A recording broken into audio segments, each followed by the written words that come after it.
Southampton and Sunderland, they both changed their managers. Southampton in January, Sunderland in March. And this is what's happened since. You can see the wins for Southampton, much higher points per game.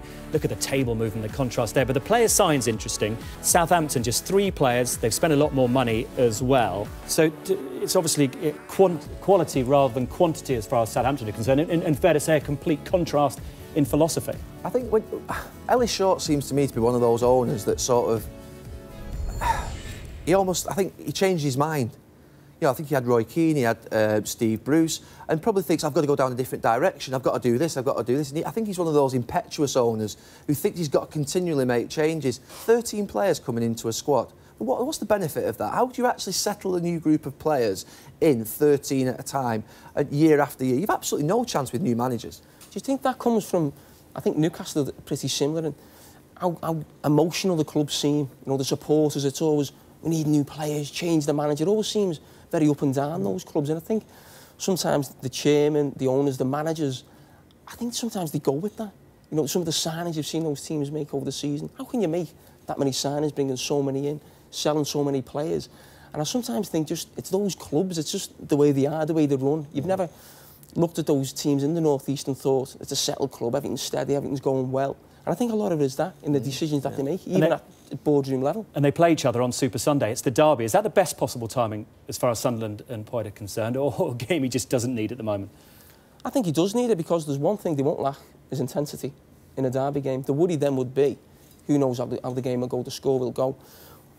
They will be right up for it, derby game. But what's coming after that? You know, they're going to show... This is the manager's first game, away at Swansea. You think they'll be trying to stay in the team, trying to get the team out of the relegation zone. I mean, yes, the atmosphere will be flying, it'll be great. They get a great win, all pats on the back, big game. And they're the type of club that, when they win a derby game, it's massive, we beat Newcastle. But really, if they carry on like that, they're going to go down. We were up at the United game a couple of weeks ago on Saturday Night Football, and actually in the first half, Kevin Ball, he really had them at it. They were sprinting to the ball. They actually died on the legs in the second half. They really couldn't muster a jog because they put that much energy. But at least in the first half, it was quick. They were sprinting to the ball, the way in which their energy in the performance, you know, it was fantastic. But then you could understand why they sort of eased off not eased off, but why the fatigue kicked in the second half. What we've seen on Saturday is nothing like that in terms of the intensity. Might he have one eye already, Gus Poyet, on next season with Sunderland and potentially bring them back up? Really? I mean, I tell you what, I mean, I don't think he'll come out and say that publicly. I mean, the Sunderland fans won't accept that. I mean, the players they've signed, the money they've spent, the fact that there's still 30 games to go, I don't think that he could ever say that, you know, we've just got to see how we go this season, see if we can... You've got to pick up points. It's only 2 wins of getting out of trouble. They've got to try and win that game on Sunday, get the confidence and belief from that and see where they can go. I certainly don't think that they should be sort of thinking about relegation coming back up next year. I mean, what was the point in sacking Martin O'Neill if they thought that? They might as well have gone down with him and kept continuity.